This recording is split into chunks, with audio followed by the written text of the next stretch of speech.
much for joining us down here at the Grove for our next video.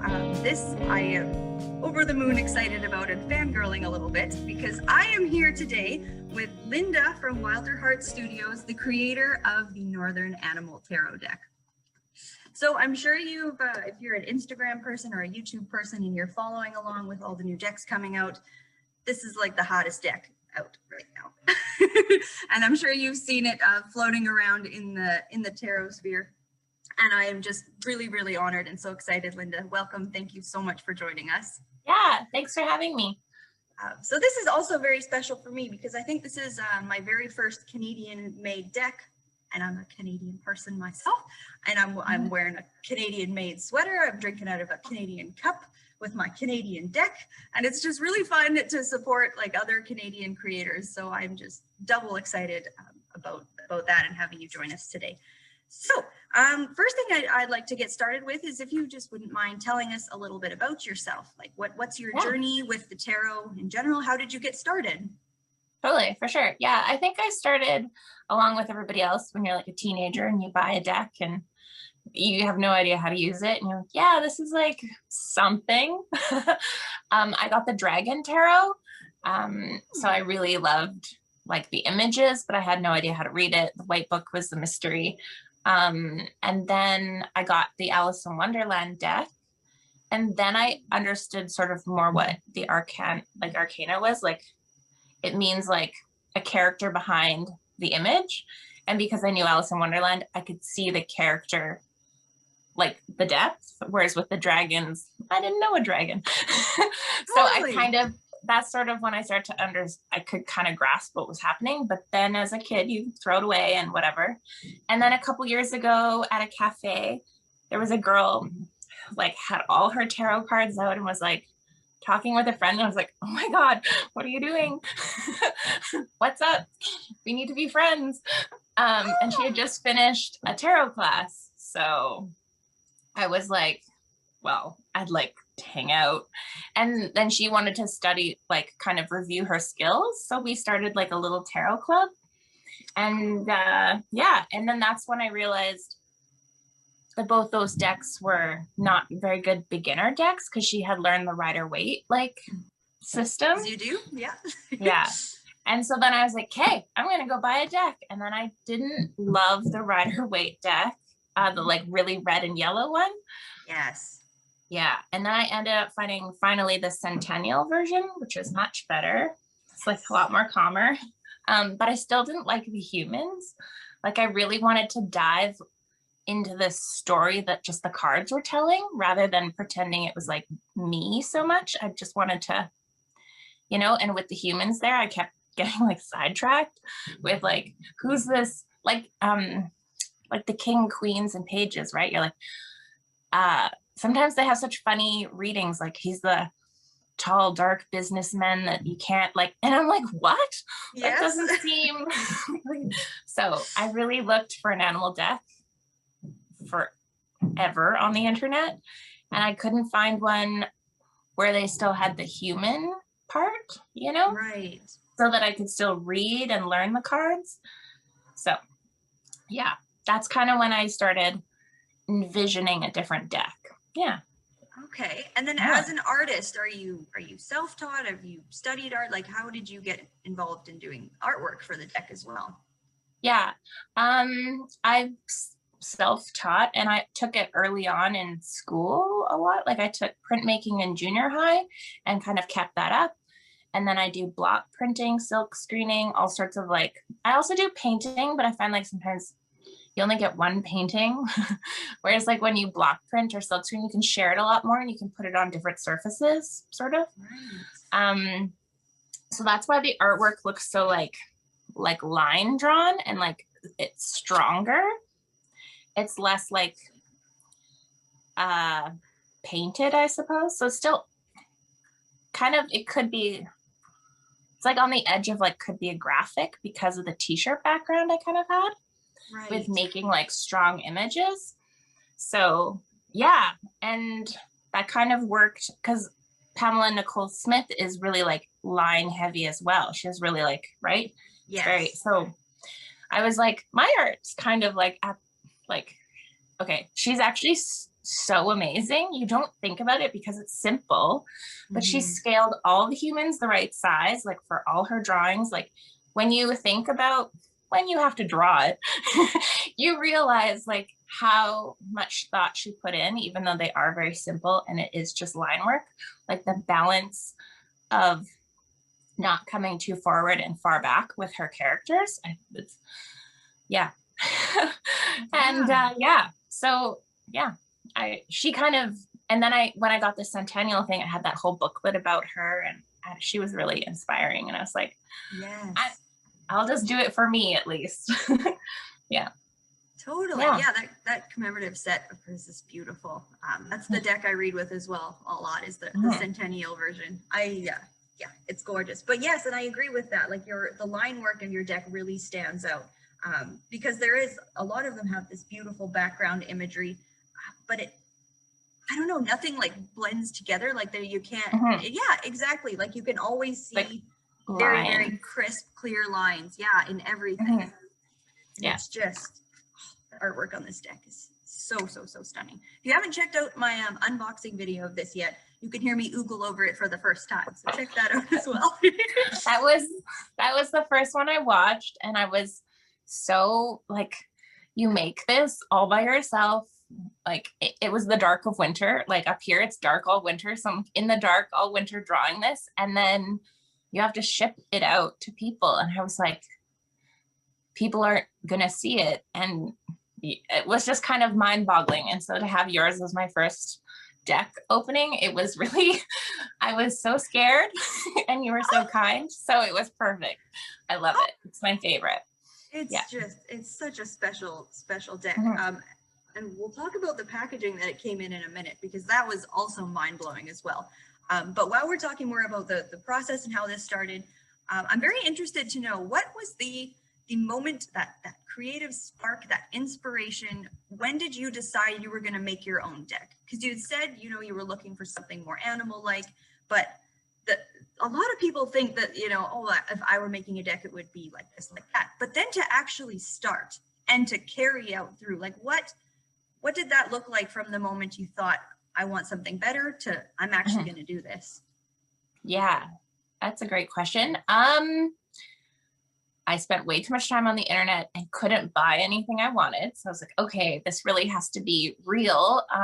So what I did, I think I bought like giant sheets, those big white sheets. I think they use them for like offices and businesses, those like Okay. big sheets. Anyway, I drew a grid of like 70, probably 80, like considering all the things. And I was like, so I went through and sketched like what animal I would put in which card, because at Tarot Club, I would kind of think about what animal would go where. Oh, and a lot of the decks online had animals from all over the world, which is super cool, except for I didn't, like, there was one deck, I think they had a koala as like the queen of wands. And I was like, I don't know anything about koala bears. They're Like, just you cute. know, they're Yeah. just cute.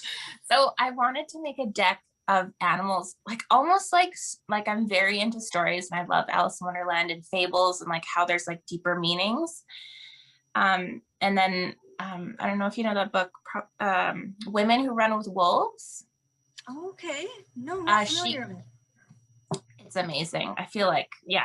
So she kind of goes through stories and how all those stories relate to like the women's psyche and how you're supposed to take away, right? Because fairy tales are nice now, but back in the day, they were, I think, a bit scarier. They were to like warn people of things. Yes. So I kind of wanted like a group of animals that would actually interact, and then that Right. dynamic could happen. And so then when you read the cards, you actually know that these animals could interact in like a nature or like in real life, whereas like a shark and an emu may not hang out. That's vague, but Definitely. you know, so I wanted the characters, I want to feel like there's a setting and the characters are in it, and then it's your choice to move those around into different sequences so that you could read different stories. Yeah.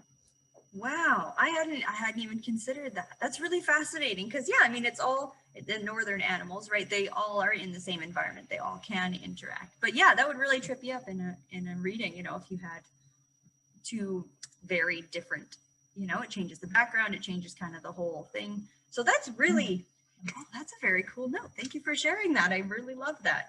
And also it hits home for me too. I'm a northern animal lover as well, and that's all I know. You know, I've traveled a very little bit, but these are, you know, I know what a moose is, and I know what an owl is, and I see them all the time, kind of thing.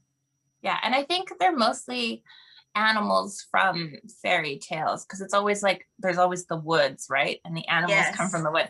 So kind of people kind of know those animals already. So I was like, yeah, I feel like I know them. So I was like, it's easier to make a deck if you feel like you know the character a bit, you know? Yeah. Certainly. Yeah, absolutely. That totally makes sense.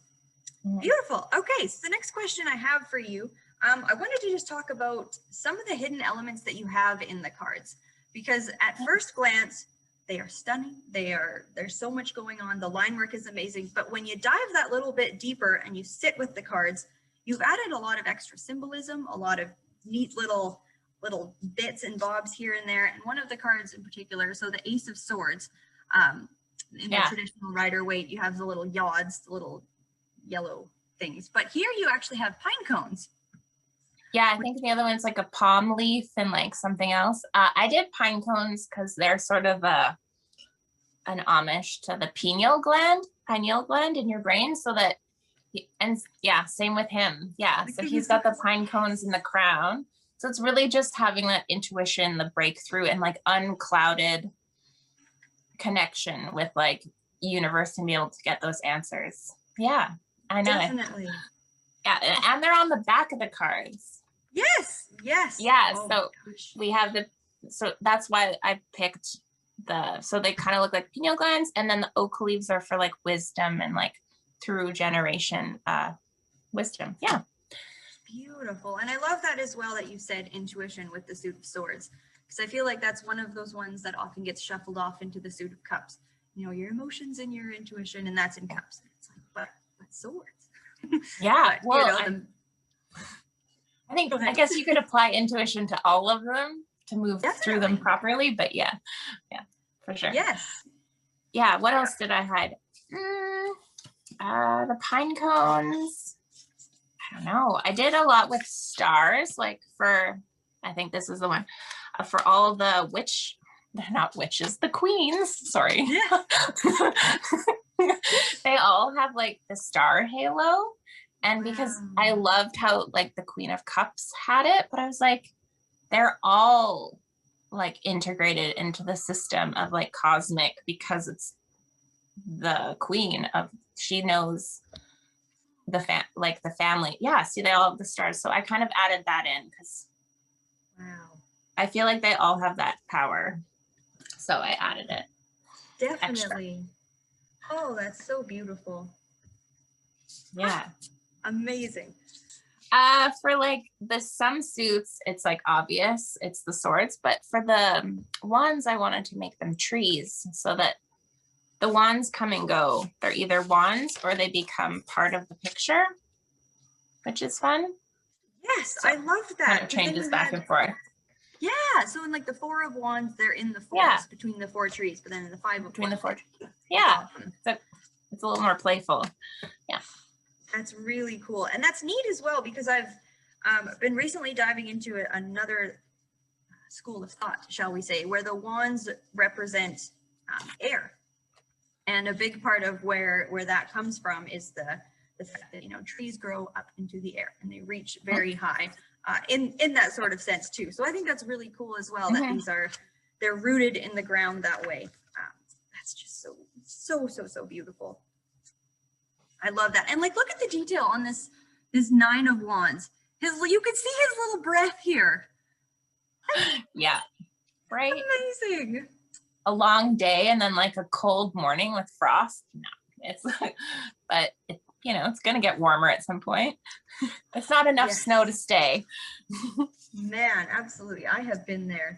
That card. I mean, just the whole their body language, the expressions they have on their face, like even just the little white of the mouse's eye in the Fool card where you can see that sense of wonder. It's just... Or I put shoes on the ladybug, which I went, he's got fun shoes.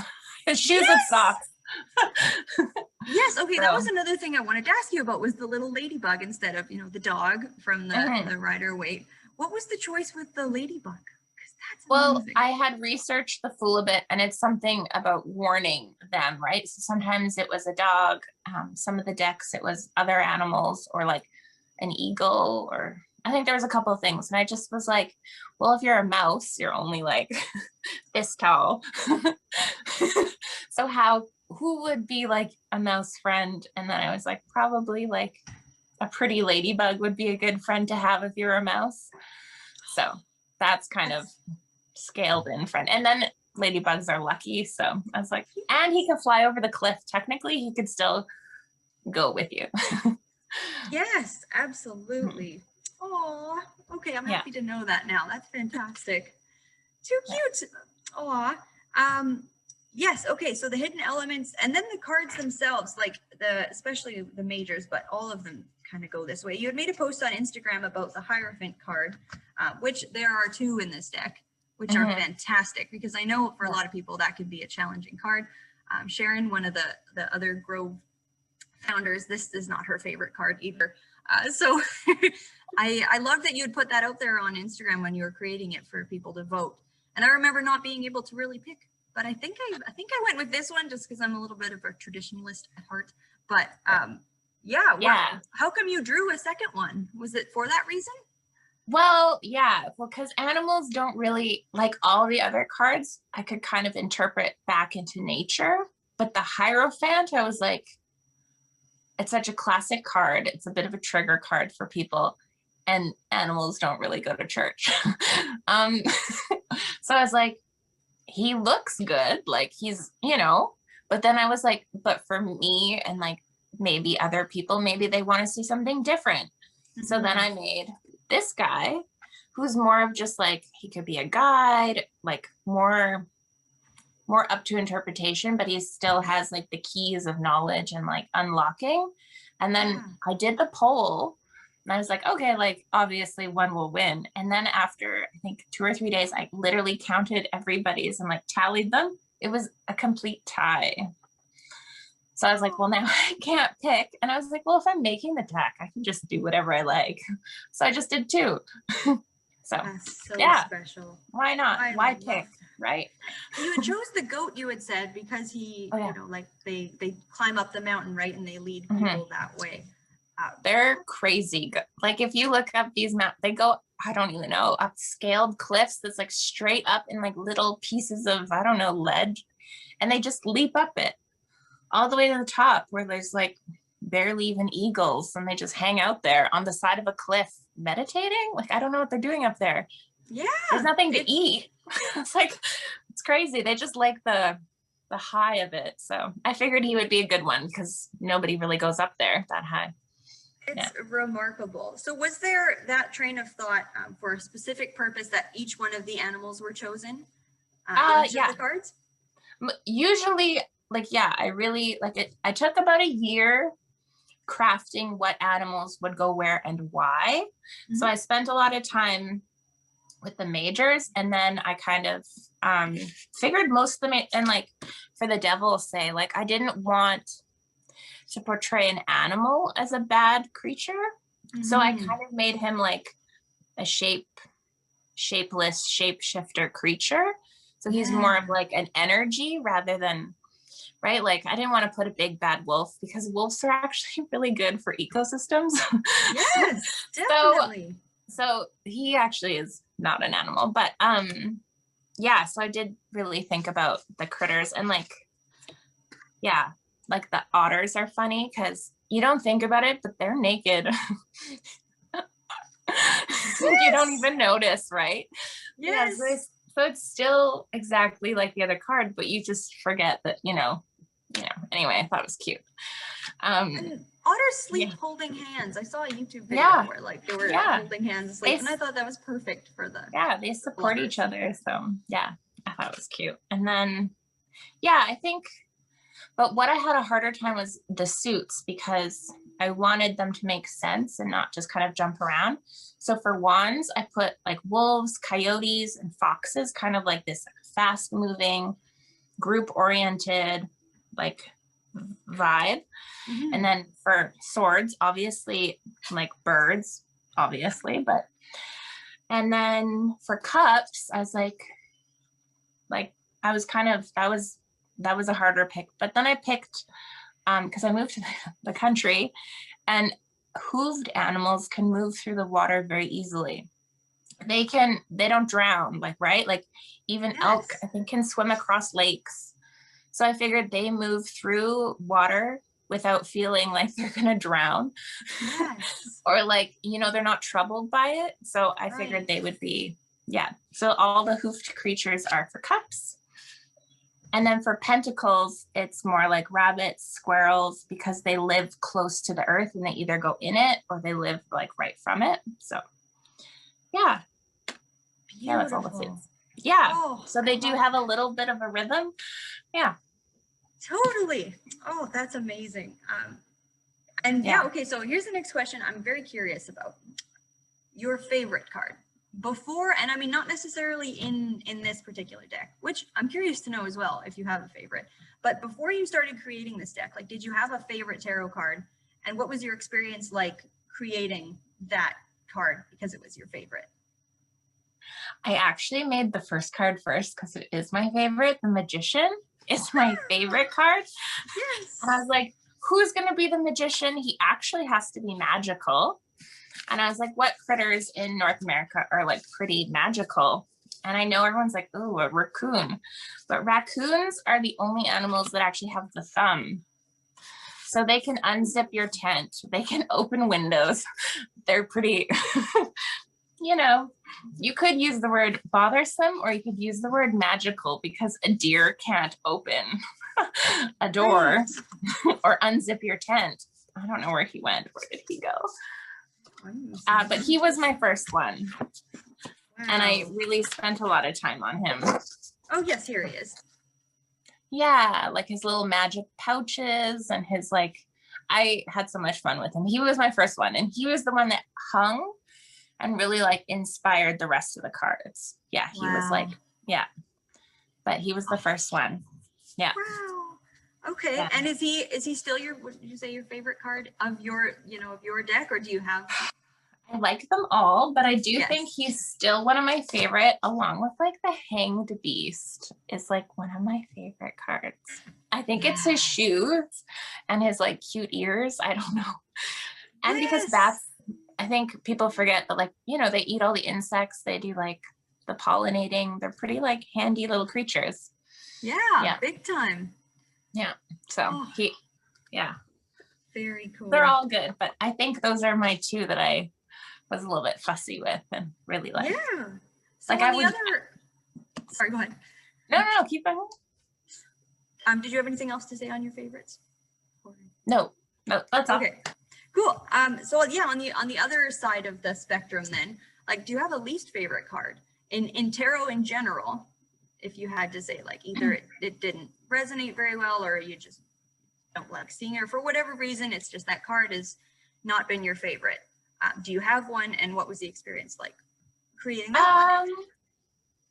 I don't know if it's super specific. I do feel like the Hierophant was a little troublesome, and not even because of the original one, but just because when I think of storytelling with that character, I had a harder time in putting him into a story where things would work out.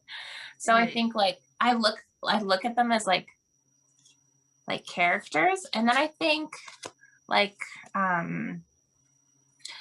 find the ending cards sometimes hard, like the tens, because they're an ending and a beginning. So sometimes I feel kind of right, I'm yeah, it depends on the reading, but it also you're kind of, but then it's you could read it wrong just so that you could get a better reading. So I find that challenging when cards kind of have, all cards do, but I find like ending cards or beginning cards tricky, and the Hierophant. Oh, and I think the Temperance, actually. Yes. Temperance is tricky for me too. Yeah, because it's that stuck in between two scary cards, and she's like, "What's up?" You're like, "Ah!" So this like balancing, yeah. Oh, and not so much singularly, like, you know, you read it in the book, you're like, I get it, but more like in a reading, I'm like, oh, you know. For sure, yeah. And I think that just the theme of this deck, because it's so very almost nostalgic. It's certainly got a fairy tale-esque to it. The art is just so beautiful, but it's like it's gentle, but it still got bite. Honestly, like it's such a, I don't know, when I was first looking through it, and I have some decks in my collection that they're certainly on the gentle side. They will give you a gentle reading. They will be more kind. This deck will go there. You know, like I have had, I've read for myself a number of times, and I've done quite a few client readings with it so far. And it's such an excellent, well-rounded deck, both with interpreting the animals and the imagery and just the clear line work. It's such a crisp, clean reader. So if you're familiar with the Rider-Waite system at all, it's a very easy transition to picking up this deck. That's definitely what I wanted. I was like, it's easy for beginners or like younger people if they're trying to get into it, or if you're like super mastered, then you can just flip through them real fast and you're like, oh, this is easy. Yeah. Yeah. And the other card I wanted to ask you about is the Queen of Swords. Oh yeah. My favorite card. Wow. That is because a lot of times the Queen of Swords, you know, she gets a bad rep for whatever reason. But here, she looks so sweet. She's almost got a smile on her face. She's got all the stars around, and she's sitting with her eggs, which is incredible too, because you don't often hear in the tarot sphere that she's the most motherly of queens. Yeah. So what was your choice for putting her sitting on her eggs? Is that more of a guardian, don't mess with my babies type energy, or?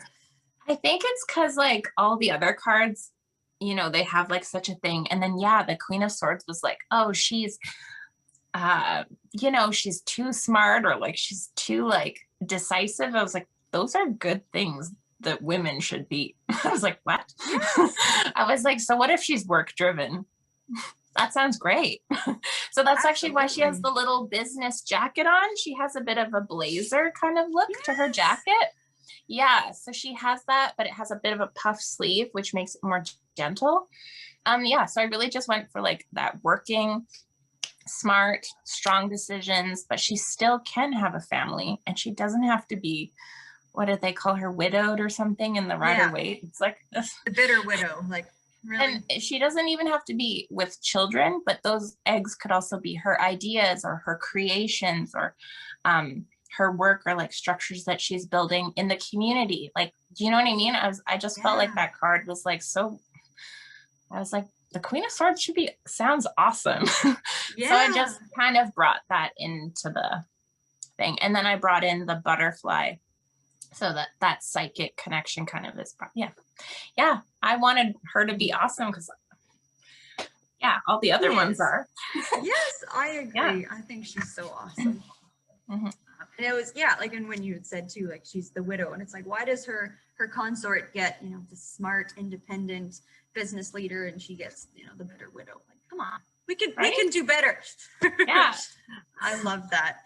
Fantastic. Okay, so now I want to ask you about all of the juicy extra cards. There are a number of cards that came with the deck as well, apart from the 78 plus extra Hierophant. So first we have the 3 spread cards here. Are these spreads that do you use these a lot yourself, or how did you decide which ones made it on your spread cards? Well, because of COVID, I felt like I was reading a lot just for myself. And so I feel like I go to tarot when I have questions. So and sometimes you don't know what those questions should be, or like where you're checking in, because you can feel so maybe thrown from the day or whatever's happening. So I just thought it'd be really good to have like 3 spreads that are all about you, and kind of something easy to apply to like daily life, that are interesting, but also not so epic that you're like, wow, this is too many cards, or it's like not really about what's happening to me right now, but we always have a heart.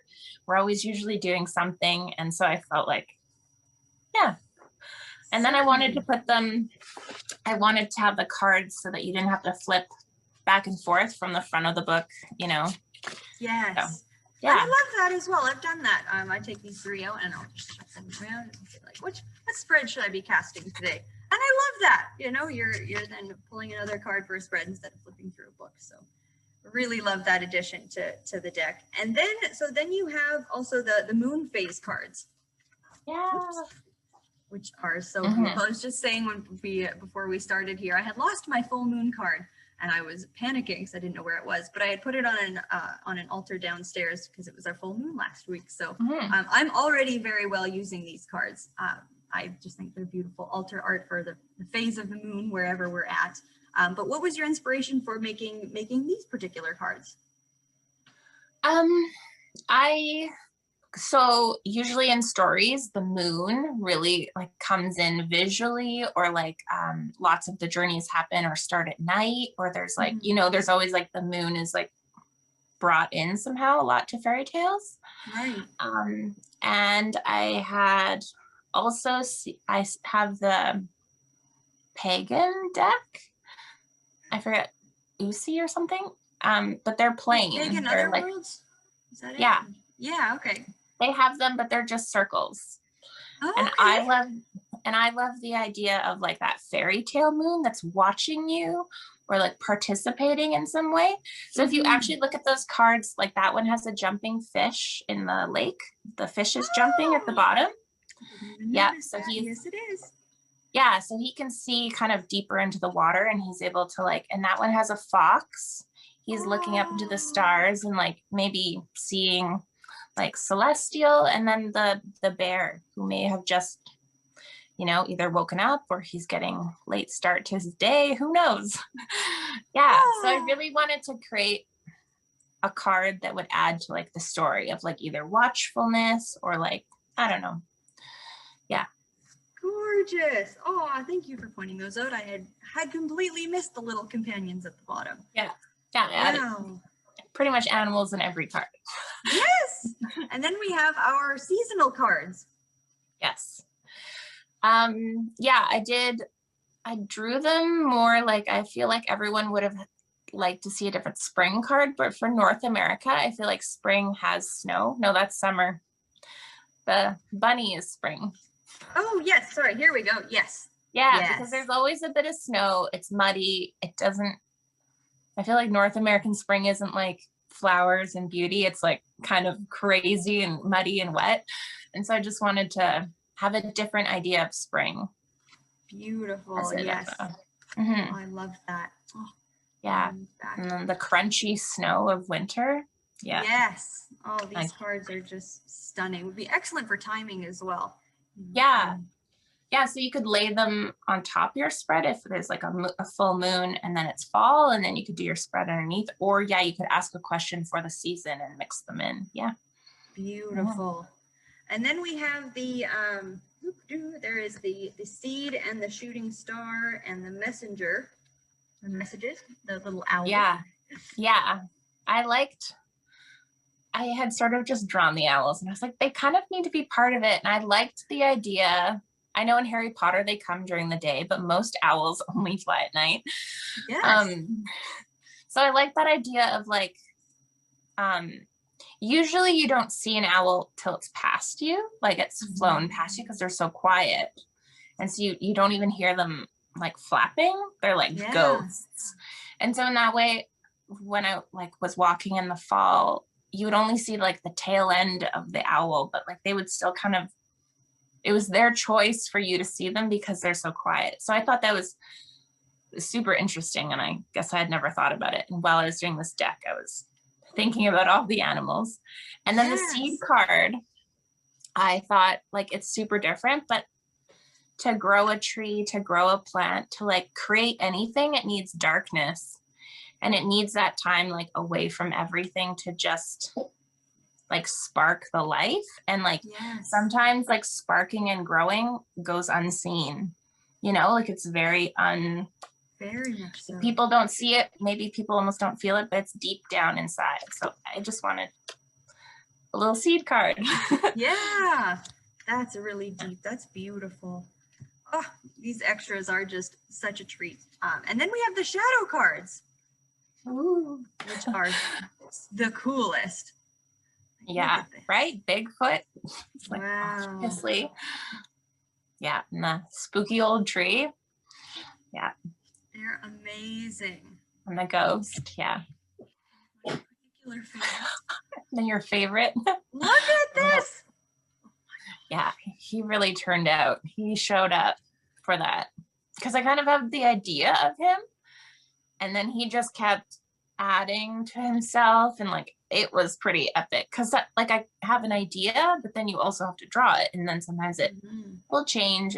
But he really was like, I'm here for this card and I'm going to take over. I'm like, okay, sure. Definitely. See your card. Oh, yeah. And the way like the light, like just illuminated in his hand. It's just, that card is magnificent. Mm-hmm. Yeah. I got to get one of those little card holders so he can live on my reading table full time. Totally.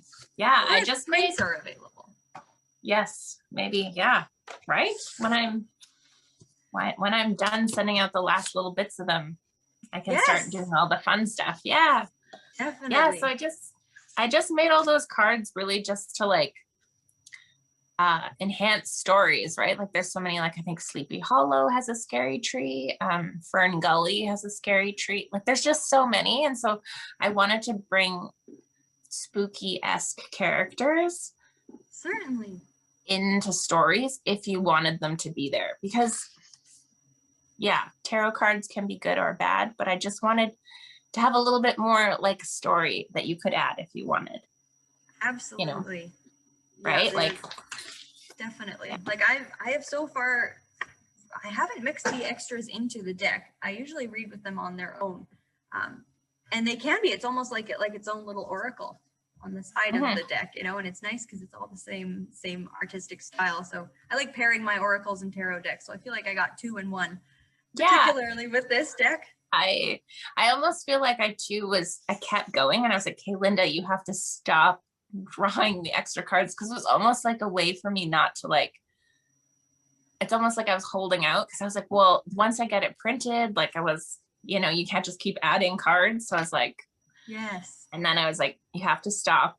I don't know how many extras I made, but I was like, okay, that's enough. I had to like cut myself off because I just kept going. For sure. And talking about extras, these bags are amazing. Yeah. They're just beautiful. Are these, like, is this painted? How is this graphic on here? So it's actually carved. So it's lino. So it's printing. And then back in the day, they used to do it on wood blocks, but nowadays, to save your hands, you do it on like a rubber block, and then it carves out. Yeah, and then you roll the ink on it, and then you press it down. Yeah. Wow. So it's basically like a stamp in a way. Yeah. It's like gorgeous. And it's nice. Like, I love how you can put the cards in the box in the bag, because I wouldn't have been able to decide if it, you know, should the box have not fit in there. So I keep it in both, and it's such a nice little storage. You know, the box protects the cards, and then you'd also have your little bag. Yeah. And it's quite a snug bag, which I really liked. I didn't like the idea of like the loose bag and the whole thing like shaking around. So it's just like a perfect little hug. And I was like, and it's not so bulky. Yeah. Yes, definitely. Wow. Well, Linda, thank you so much. This has been so excellent getting to chat with you today. Where can people find you if they want to know more about you and your work and how they can pick up a deck? Where should people go? They can go to my Instagram. I have Northern Animal Tarot for Instagram. And then my website is Wilder Hearts Studio. Just because I hope to make like a companion for this deck eventually when I have a little more time. Yay! Yeah. So that would be fun. So I sent out all the Kickstarter stuff. I have like a couple hundred extra decks, and I'm just rolling them, wrapping them, and then hopefully sell them. Yes. And then Then I want to quickly start working. I have a couple other ideas, but it kind of depends like which one starts drawing easier, you know? Right. Yeah. Oh my gosh. Well, we're really looking forward to those, and we'll keep an eye out. Thank you. I'll put the links to all of your things below, so you can check out in the comments below for how you can get a hold of Linda and how you can get a hold of this incredible deck. Yeah. So special and so stunning, and this cardstock is just yeah. divine. I really wanted, so it's Kickstarter, so I was like, if there's ever a time to do them, I think it's during Kickstarter, to be risky. Yes, right? For sure. Yeah. It's the creative platform. So I really like the texture of the box. I really went off like old books that you find in vintage shops that have the fabric on them, you know? Yes. And then slightly pressed in, and then they have the gold ink, or like they have everything.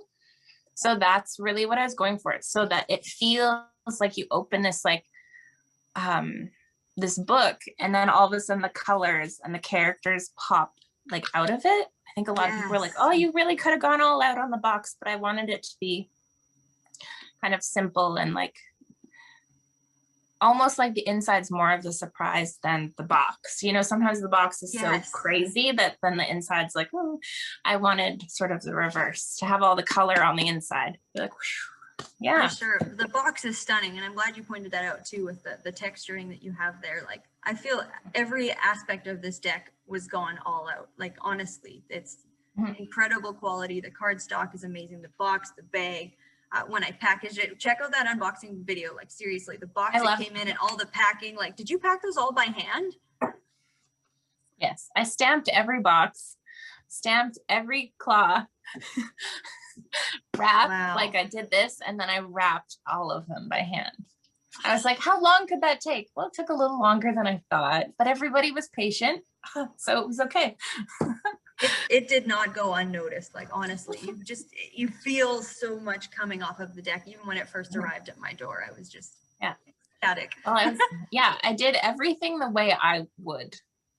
You know, like I was like, I would want it to have all these layers and this, like, you know. So I was like, who cares? I was like, I can do a little extra work. It's fine. But yeah, just to make it extra fun, right? So, yes, of course.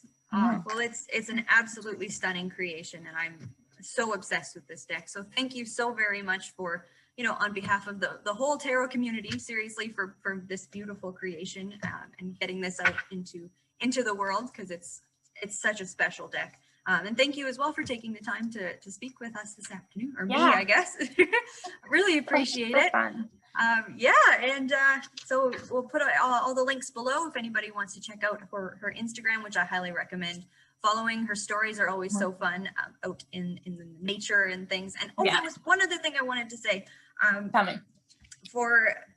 So I am someone, I camp a lot, I hike a lot, I love going outside, and I like to take different decks onto certain trips. And when this became available, when I first saw it on your Instagram, before the Kickstarter was around, I thought, like, this could not be a more perfect deck to take out on a hike, or to take out camping, or to, you know what I mean? And camping season is slowly upon us, so I can't wait to take it out. It's gone on a few hikes so far, and it's just next level magical reading with this bad boy outside. It really is. Yeah, so, and they look very happy in nature. Somehow when you take the photos of them outside, they're very happy cards. They're like, yes. Yeah, definitely. They love that good little outdoors. Awesome. Great. Well, thank you so much again, Linda. And if you like the video, subscribe, share, with all the kinds of things, send comments below. What did you think? If you have the deck and all that good stuff. If you don't have the deck, you should get it, because it's stunning. And she has some more left over. So. Perfect. Awesome. Thank you. Thanks so much, Linda, and enjoy the rest of your day. Thanks again. You too. Thank you. Bye. Bye-bye. Okay.